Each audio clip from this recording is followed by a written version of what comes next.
Bonsoir Ibrahima, bonsoir. Le Conseil des ministres s'est tenu ce mercredi 24 avril 2024 au Palais de la République sous la présidence du chef de l'État, son Excellence M. Bassirou Diomaye Diakhar Faye. À l'entame de sa communication, le président de la République a rappelé que la lutte contre la cherté du coût de la vie reste une priorité de l'action gouvernementale. Le chef de l'État a constaté la dérégulation des marchés des produits et services de grande consommation en termes d'approvisionnement, de stock et de prix. Dans ce lot, il a attiré toute l'attention du Conseil sur la situation des denrées de première nécessité. Aussi indique-t-il les prix homologués en gros et surtout en détail du riz, du sucre, de l'huile, de la farine, du lait et du pain notamment, doivent faire l'objet d'une surveillance particulière et permanente de la part du gouvernement et des services compétents de l'État. Le président de la République a en outre rappelé au Conseil la forte préoccupation de ses concitoyens concernant la baisse et la régulation des coûts des loyers et les facilitations pour l'accès à un logement décent. Le chef de l'État a dès lors donné des instructions au Premier ministre, au ministre en charge du commerce et de l'industrie, des finances et du budget et de l'agriculture de lui proposer, avant le 15 mai 2024, un plan d'urgence opérationnel de lutte contre la vie chère, assorti de mesures hardies de baisse des prix des denrées de consommation courante, ainsi que de certains services essentiels. Le président de la République a, dans cette perspective, souligner la nécessité d'impliquer les associations de consommateurs, les industriels et les opérateurs économiques en vue de bâtir des consensus durables dans l'application effective de nouvelles mesures visant l'allègement du coût de la vie pour les ménages. Il a en outre insisté sur l'impératif d'assurer le contrôle permanent des prix sur le terrain et la maîtrise de toute velléité de spéculation, notamment à l'approche des grandes fêtes et événements religieux. Le chef de l'État a, à ce titre, demandé au Premier ministre de mettre en place à la primature un dispositif d'alerte précoce et de suivi des prix et approvisionnement du pays en produits et denrées essentielles. Le président de la République est également revenu sur l'impérieuse nécessité d'assurer un suivi permanent de l'évolution des coûts des loyers, baux à usage d'habitation et commercial, à Dakar et dans les capitales départementales. Le chef de l'État a, au demeurant, invité le ministre de l'Industrie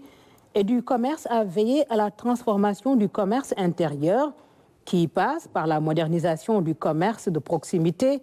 en l'occurrence les boutiques de quartier, et le développement de stratégies innovantes et efficaces de promotion de la consommation des produits de nos terroirs. Le président de la République, après avoir analysé la conjoncture économique internationale actuelle et ses impacts sur la vie nationale, a invité le gouvernement à engager, dès la prochaine campagne de production agricole,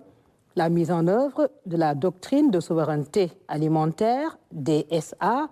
en cohérence avec la nouvelle politique d'industrialisation, de valorisation et de consommation de produits locaux.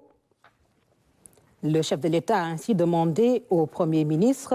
de superviser la nouvelle vision volontariste, endogène et consolidée de nos politiques publiques, dont l'objectif est d'atténuer de manière significative la cherté du coût de la vie et de soutenir durablement l'amélioration du pouvoir d'achat des populations par l'accès à des denrées et produits courants de qualité et à des prix accessibles. Le président de la République a d'ailleurs, sous ce chapitre,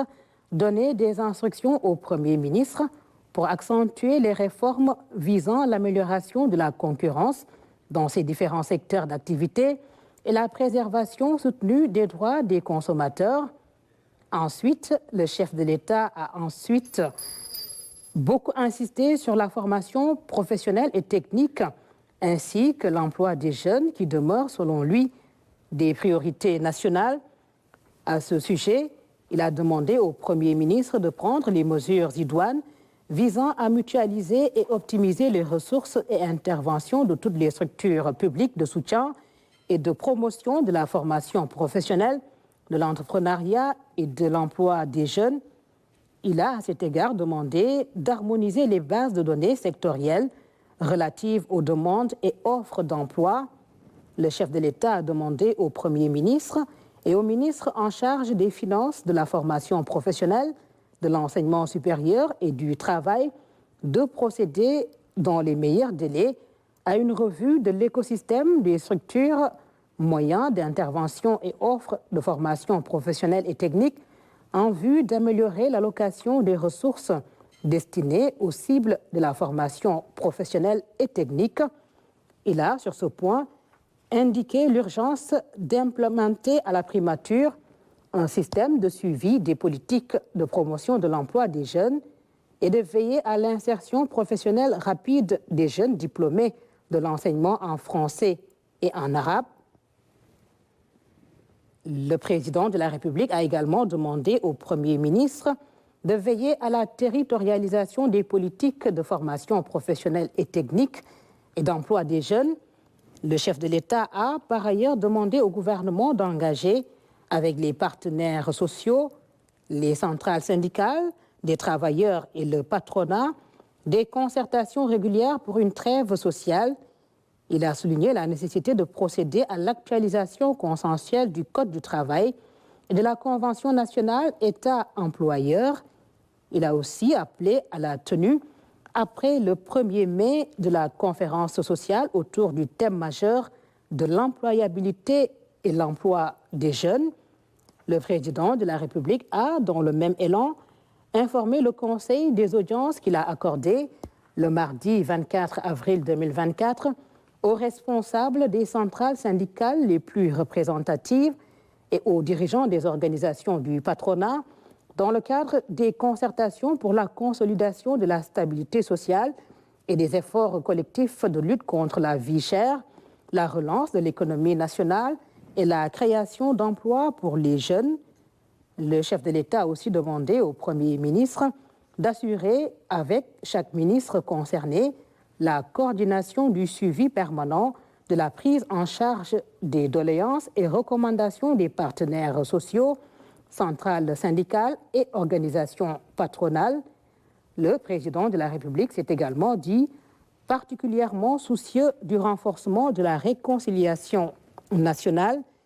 Celle-ci passe, à son avis, par la justice dans le traitement adéquat des cas des victimes des événements de janvier 2021 à février 2024, notamment les familles endeuillées et les blessés.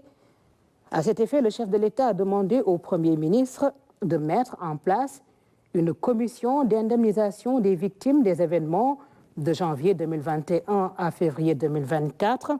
La dite commission, indique-t-il, devra s'atteler dans les meilleurs délais à identifier les victimes et procéder à l'évaluation des préjudices subis, ainsi qu'à la prise en charge effective des blessés en cours de traitement. En outre, le Premier ministre devra faire, avec les ministres concernés, le point sur l'état d'avancement de ce dossier prioritaire dans les 15 jours en Conseil des ministres. Au titre de son agenda diplomatique, le président de la République est revenu sur ses visites de travail et d'amitié effectuées en République islamique de Mauritanie et en République de Gambie, successivement les 18 et 20 avril 2024. Le chef de l'État a remercié les présidents Mohamed Ould Cheikh El Razouani et Adama Barrow pour l'accueil exceptionnel et l'hospitalité généreuse qui lui ont été réservés, ainsi qu'aux délégations qui l'accompagnent dans ces deux pays frères. Les travaux très fructueux de l'étape de Nouakchott, a informé le président de la République, ont porté notamment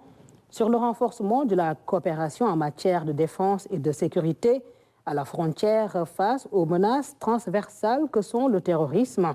la criminalité transnationale organisée, le trafic international de drogue et d'êtres humains, ainsi que la migration irrégulière,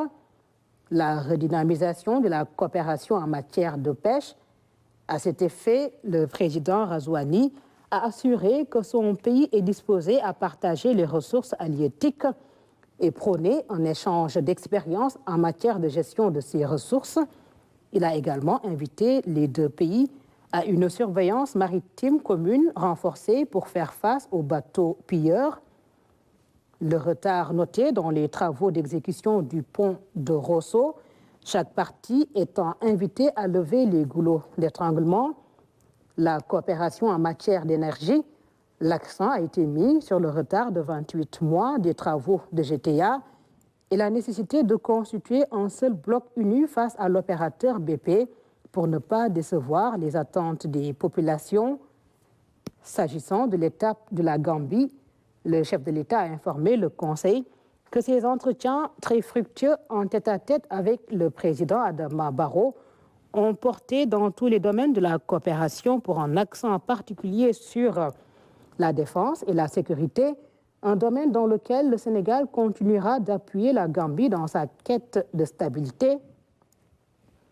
Le renforcement de la lutte contre les actes criminels de coupe et de trafic illicite de bois qui continuent de détruire les forêts respectives des deux pays, la coopération dans le domaine de la pêche, les concertations en vue de consolider les acquis, notamment en termes de facilités accordées aux pêcheurs des deux pays, seront poursuivies. La libre circulation des personnes et des biens, les transports terrestres, aériens et maritimes qui feront l'objet d'un suivi permanent, la hausse de la taxe du ciment en provenance du Sénégal, dont la mesure a été suspendue en attendant la circulaire qui devrait être signée pour la rapporter.